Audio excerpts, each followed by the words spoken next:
Hey guys, welcome back. Today we're going to be talking about Love is Blind Season 8, episodes 10 to 12. Our long national nightmare is almost over. So I'm pretty sure where we ended episode 9 was when Dave was telling Lauren he was thinking of breaking up with her when they had that fight in the kitchen before his friends were supposed to come over.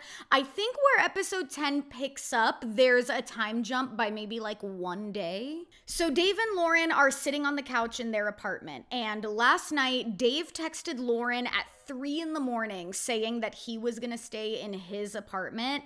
If I were her, I would end it myself. What are you trying to save at this point? I feel like there's nothing to save. I don't know why she wants to marry somebody who doesn't trust her this much. Your fiance texting you a week before your wedding at 3 a.m. saying that he's gonna stay in his own apartment is like, that's a telltale sign, like it needs to end. So Dave says that what happened was he got drinks with his friends the night before and he stayed out so late that he didn't wake up until 11:30.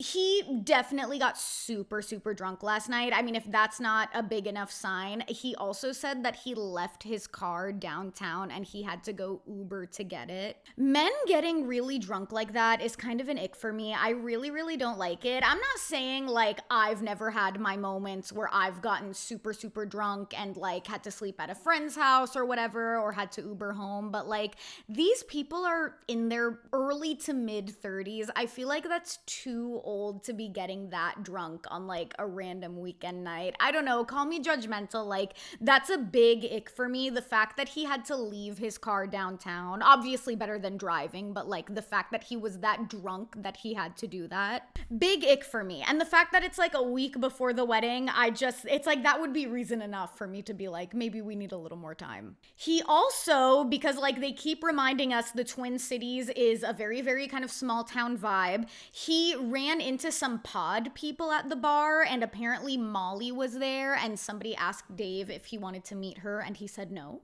Then we kind of take a little break with them. We go really quick to Monica and Joey. I guess Monica's sister is a photographer and she's giving her and Joey an engagement photo shoot as a gift. The pictures were cute. I don't know, I feel like they were giving a little amateur to me. They were standing in front of this just like random brick wall. I don't know. I was a little underwhelmed by the pictures. I did not think they were very cute. I was like, isn't Minnesota like famous for being very naturally beautiful? Like, are there really no other kind of beautiful natural spots in the Twin Cities that you could have found? You had to like stand in front of this brick wall. But anyway, all three of them talk, and Nicole, the sister, apologizes for not being nice to Joey. And she says that she was so concerned that he's so high energy and Monica isn't. And at this point, when I was watching, I was like, do we know the same person? Because like Monica, at least to me, based on what I've seen on Love is Blind, is really high energy. Like I always thought that her and Joey were exactly the same. So when she said that, I was really confused.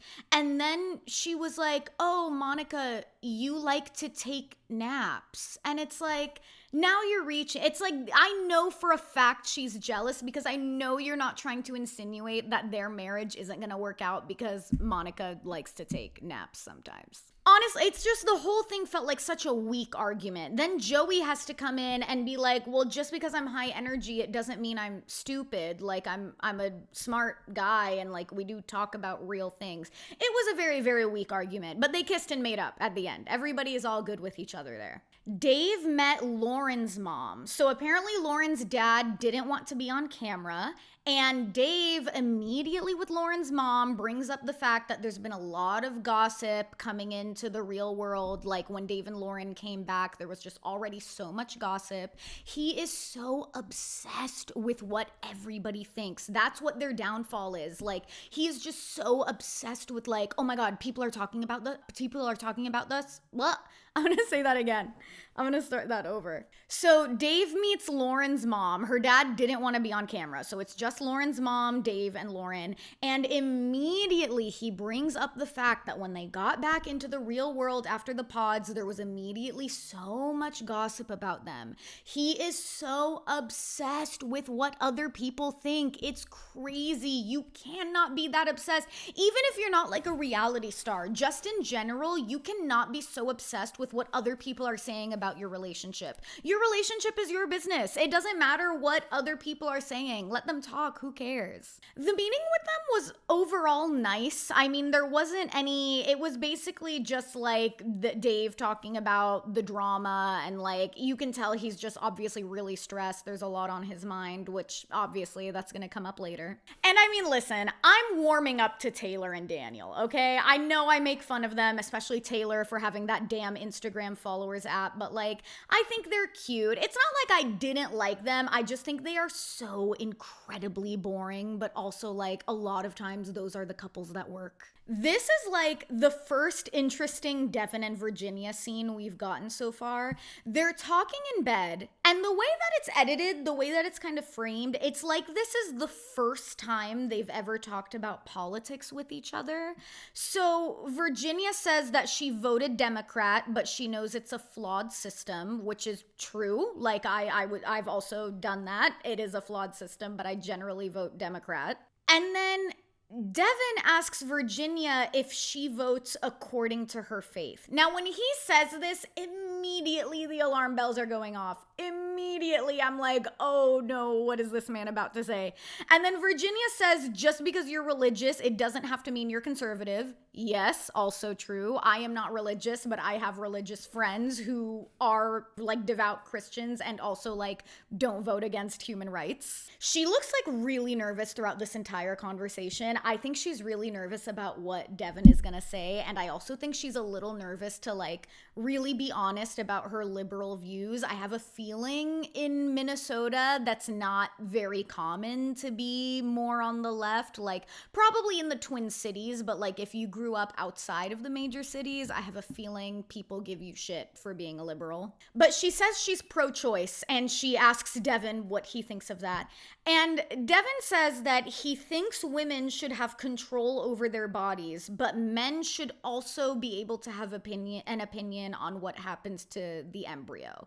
And Virginia, she's like, well, yeah, technically, yes, like men can have an opinion on what happens to the embryo, but the final say should be on women when it comes to what happens to their bodies.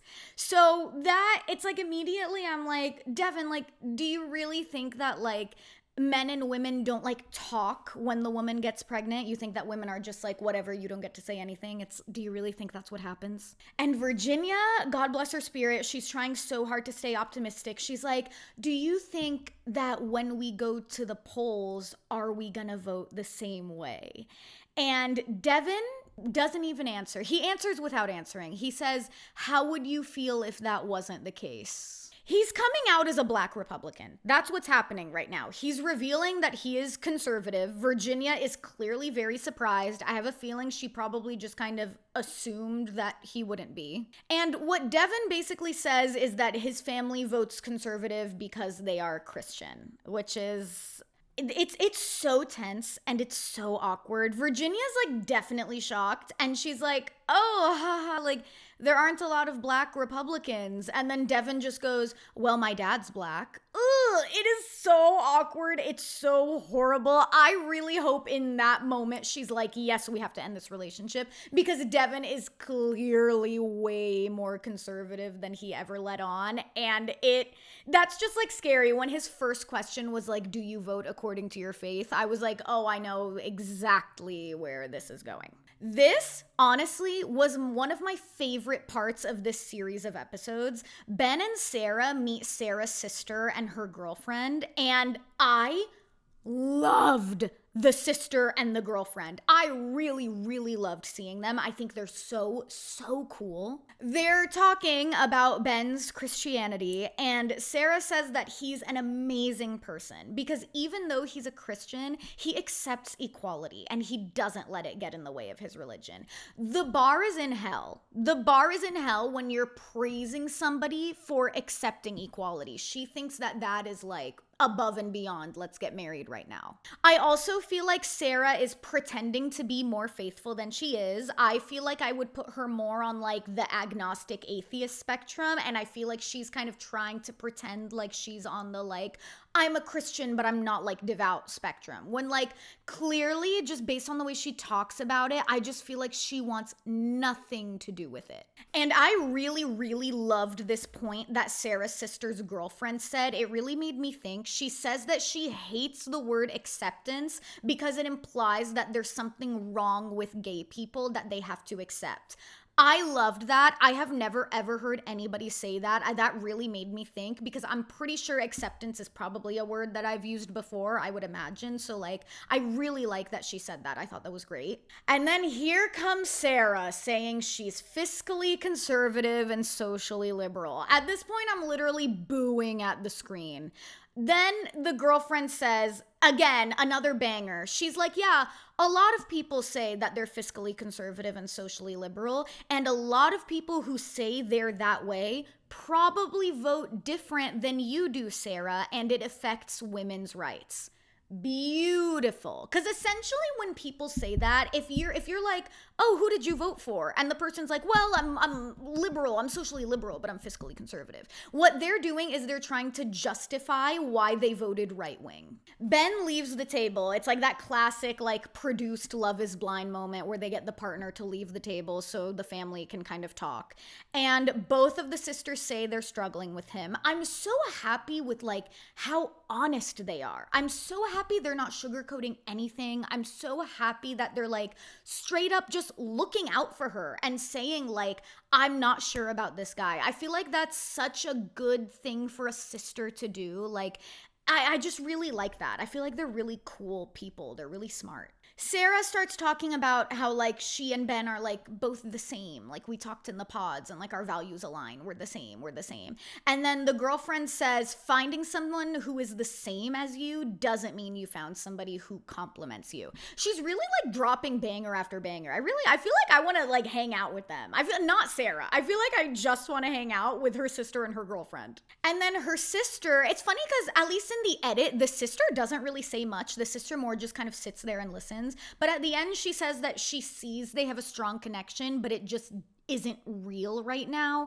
And I would agree with that. I feel like Sarah and Ben, out of everyone, are like really not living in the real world right now. They're living in this fantasy land where like they think that this kind of relationship between like an agnostic and a super conservative devout Christian could work. I really don't think it can. Okay, and then we have another time jump. Maybe it's a day, and Dave and Lauren meet in a movie theater.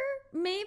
I don't know where they are. It certainly looks like they're in a small movie theater. They're sitting in like these little cloth seats that are like in a row together. And this is the breakup scene. Dave says that he was so excited for marriage until they got home and got their phones back, and he heard the gossip about Lauren seeing someone before Love is Blind. Everything he's been talking about, the gossip, what other people are saying, what other people are thinking. Apparently, the way that his friends know this guy is they were in the same frat with him in college. I'm not surprised. I shouldn't be surprised, but like, of course, Dave and his friends were all like frat bros, of course. And then he accuses Lauren of assuming that whoever she got engaged to in the pods in Love is Blind just wouldn't find out that she was dating somebody before she went on Love is Blind. And he's like, oh yeah, like you just never ended it with him properly. And then Lauren's like, that's all a lie. We were never dating. Like, I don't know how much more I need to convince you of this. And then Dave says that her words were, I should have ended it with him, but I didn't. And I feel like that's not what she said in the past when this came up. I feel like what she said was, I thought I ended things with him, but he just didn't get it, or something like that. Like, or it was like she didn't ghost him, but things just kind of faded out, and I think he thought it was more serious than it was, but whatever. Apparently a week ago, the guy was texting her trying to meet up, and Lauren said that it's because he was trying to figure out what was going on, and Dave says that it's because she didn't end it with him properly. I'm trying to think about like this situation. I'm just always inclined to believe the woman in this situation because men are crazy. Men, if you go out with them once or twice and they still want you, they will not leave you alone. Men also have a hard time taking rejection. They have a hard time believing that a woman might ever reject them before they could reject her. So, like, I have a feeling Lauren probably maybe ambiguously ended it with him. Maybe she didn't think she needed to, like, say that many words to end it. And he thought that the door was still open for them to get back together. Then Dave asks if they hooked up 2 days before the experiment, and Lauren says they hooked up a week before, which is kind of shocking information. I did not know that. I was under the impression that they ended things like a few weeks to a month before the experiment, but her saying she hooked up with him like a week before, I was like, ooh, like, it's not bad, but I was like, I think I didn't understand how recent it was. But then Dave says it took Lauren too long for her to take accountability, but I'm like, take accountability for what? There's no crime here. She didn't do anything wrong. She didn't know you. She didn't know you existed. It's like he's basically accusing her of like cheating on him. Like, he really has such a hard time believing that a woman might have a sexual history outside of him. It's really maniacal. I said this before, but like his obsession with female purity and like how he just like thinks it's so shocking that any of the women had partners within like 6 months of being on Love is Blind, because he hasn't had a girlfriend in like 4 years. That's like crazy. Meanwhile, he's admitted to like flirting with women at bars and hooking up with women in the months and weeks leading up to Love is Blind. So like, it's okay when you do it, but it's not okay if she does it. It's not different. It's the same. So apparently Dave met Lauren's dad off camera on a Sunday, and he said that he didn't wait, let me read this. Okay, so apparently Dave met Lauren's dad off camera, and when Lauren and Dave were talking on that same day, apparently Dave at the time said he didn't care about who she hooked up with before this. But then Dave says that Lauren's dad came up to him and said he's just trying to go with the flow and see what happens. That comment was not clear to me. I did not really understand what he meant by that. I guess maybe Lauren's dad was saying that like Dave isn't being serious, like Dave isn't like making decisions, he's just trying to go with the flow. I think that's what that meant. And then Lauren says that this is a sign that Dave isn't ready for a teammate right now, and then he's like, oh, you sound just like your dad.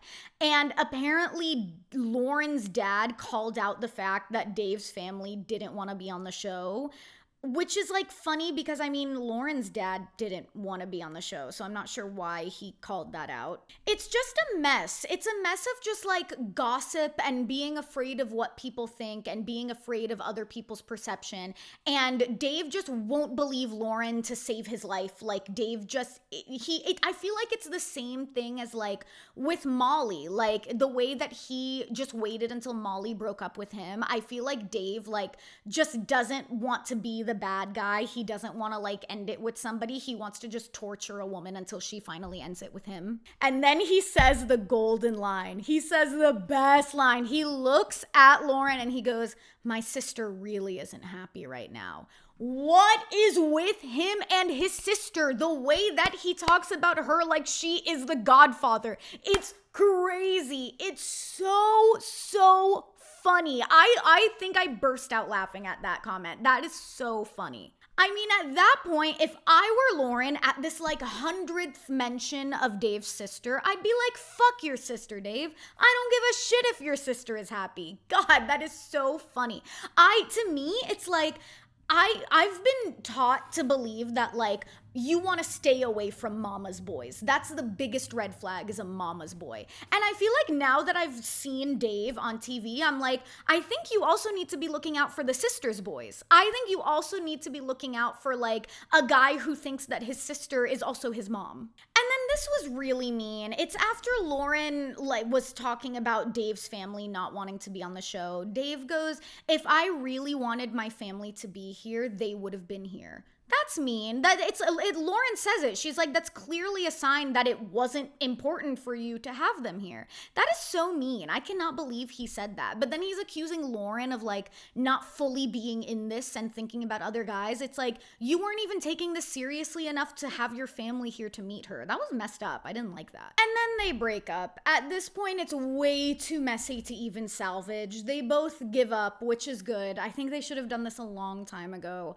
Dave, in his confessional outside, he's like, I couldn't get over my pride, the fact that she hooked up with a guy a week before she met me, which is like, it's like, sure, I guess it's good that you're admitting it, but like, it's like you said it out loud. She hooked up with a guy a week before she met you. She didn't even know you. It's like crazy to me. And then apparently when Dave went to see his sister last week, Lauren wrote her a letter basically like appealing to her, like begging her to like her and be like, I swear I'm a good person. I really love Dave. I would love to meet you. And Dave didn't even give it to her. That is just so messed up. It's like, if you didn't even give it to her, it's like, okay, so something in you knew that you wanted to end it. You know what I mean? It's like, this just should have ended a long time ago, a couple episodes ago. Then the rest of the cast link up. Everybody's there. Even Lauren and Dave show up with staggered arrival times by themselves. Molly and Lauren talk, and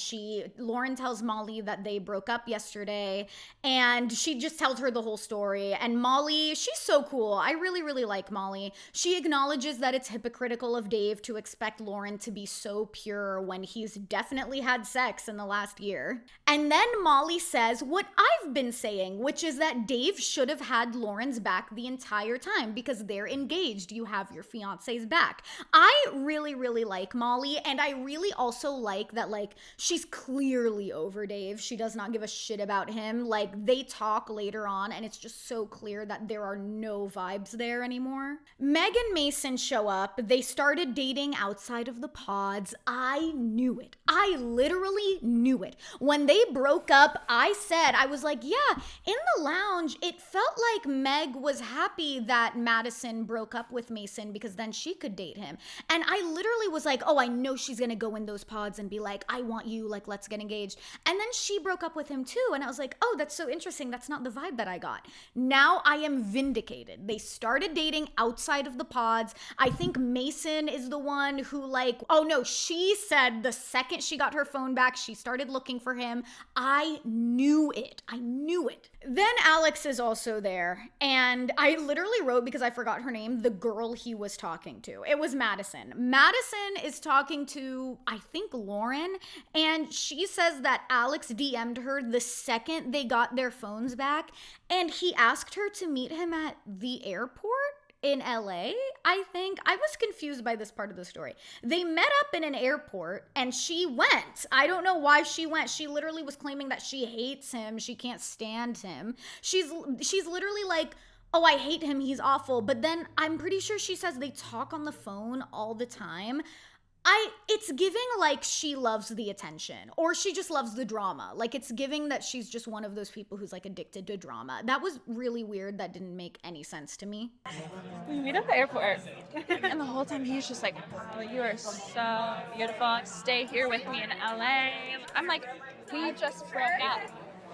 You know what? Like, I put my all into those pods, and like, if it didn't work then, like, it's not gonna work now. And then apparently Alex says that Meg also messaged him the second that they got out of the pods and was trying to get with him. But then Madison is like, oh, Alex is a huge liar. All he does is lie. I don't believe him. I don't know and I don't care. You're not main cast anymore. You know what I mean? You're out of the pods. You're done. This isn't really my problem. Molly and Dave have a sit down, and Dave says that he isn't used to the woman fucking up. He's used to being the one who fucks up. And he's used to being in a position where he has to defend himself, which is like such a massive red flag. I mean, that's like the biggest red flag. Essentially what you're saying is like, yeah, being in a relationship with me is gonna be really hard and frustrating.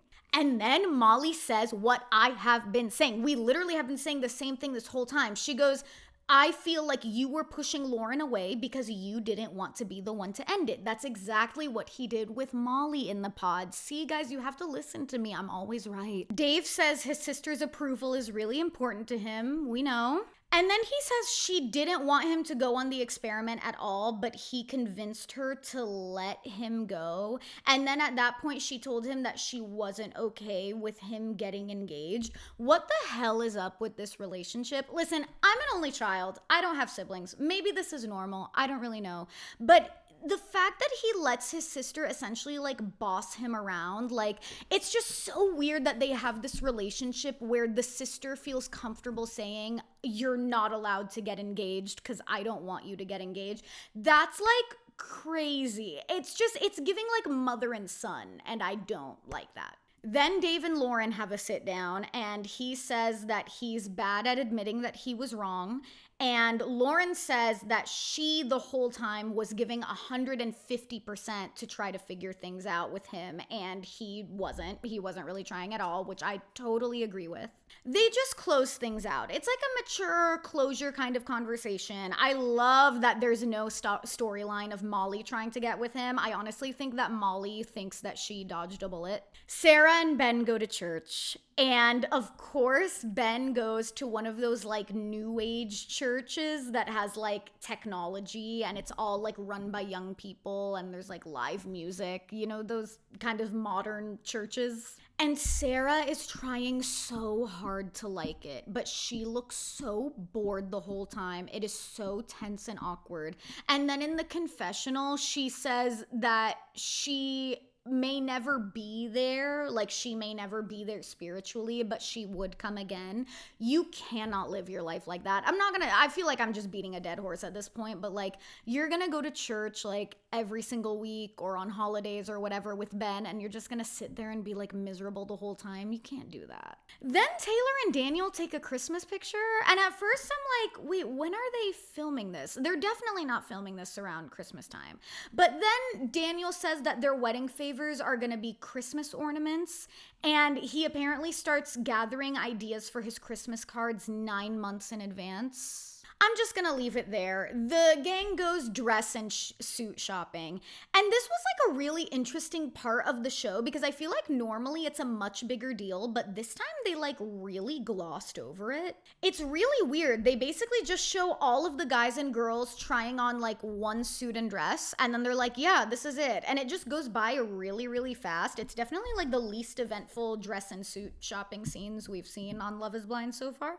Devin and Virginia go over the prenup.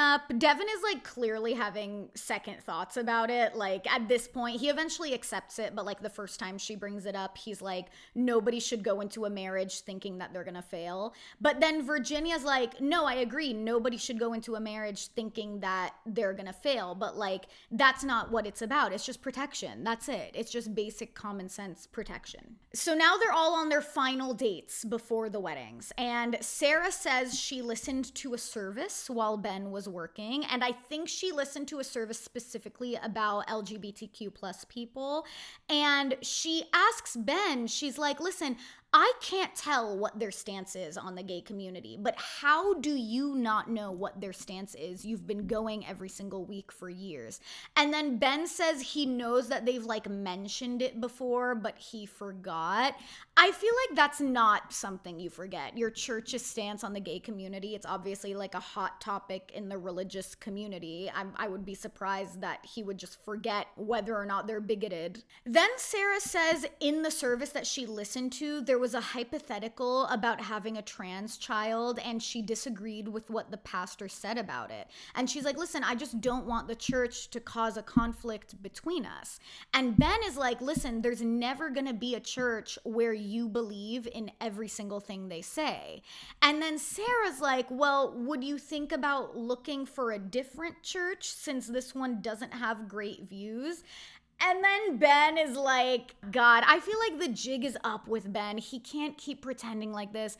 Ben is like, I'd be open to it, but it's not my job to tell people whether they're wrong or right, and this church is my community. And it's like, yeah, that's not what she's asking you to do. She's not asking you to like go up to the pastor at your church and demand answers as to whether or not you're tolerant. She's just saying like, if I am uncomfortable in this space, can we find a different space? And he doesn't want to. And then she says she wants to bring Ben to Pride, and he looks so uncomfortable, but he's like pretending to be excited for it. He's like, yeah, totally. Like he's just not the man that Sarah envisioned for herself. And I just don't know how much longer she can pretend that he is. And every time they have this conversation, Sarah ends it by being like, oh, it's so good that we can talk about this. It's so good that we can be open about this. Even though they disagree on everything and they never get anywhere by talking about it. They just butt heads and butt heads and butt heads. And then she's like, wow, it's so good that we can have open communication about this. We're so compatible. It's like, no, you're not. And you can tell Ben is so sick of talking about this because he's like kind of trying to laugh while he says this, so it sounds lighthearted, but it's clearly not. He's clearly really annoyed. He's like, oh, haha, like, I just feel like this comes up so much and like it can't be my only value. Like there are other things to like think about and talk about when it comes to values. And like you can just tell that's his sign to her to like, we need to stop talking about this. I'm sick of talking about it. Honestly, the Bachelor and the Bachelorette parties were such flops. I'm gonna skip it and go straight to Ben and Sarah's wedding. There is literally nothing of note to talk about there. They have the women dress up as elderly women and go to the Mall of America and ride a carousel. It's not worth talking about in any way. Sarah tells her mom that she went to church with Ben and that it was a little traditional for her liking. Her mom is definitely clearly a little more religious because she's like, oh, will you go with me next? Like it's clearly something that maybe she's more into, but her mom does caution her. She's like, listen, that's a very important foundation to have in a marriage. And like, if your mom, like your religious mother is telling you that like this is something that you should pay closer attention to, like maybe you should listen to her. And then Sarah's sister and her girlfriend go into a corner and whisper, and for the life of me, I cannot tell what they're whispering about. And they don't put captions here either, but I think they're kind of whispering about like what decisions Sarah's gonna make, like if Sarah is really taking this seriously and like what is she gonna say, what are her true feelings. They're like speculating about that, I think, but I like really could not make out anything they were saying. If you could make out what they were saying, please let me know, because I was like, what is going on? They held on to them for a really long time. And then going into the ceremony, Sarah is like, my heart is telling me yes, but my brain isn't sure. And we end on a cliffhanger. Whoever is officiating the wedding asks Sarah first if she's gonna take Ben to be her husband, and we end on a cliffhanger. We don't know if she's gonna say yes. My prediction is that she says no.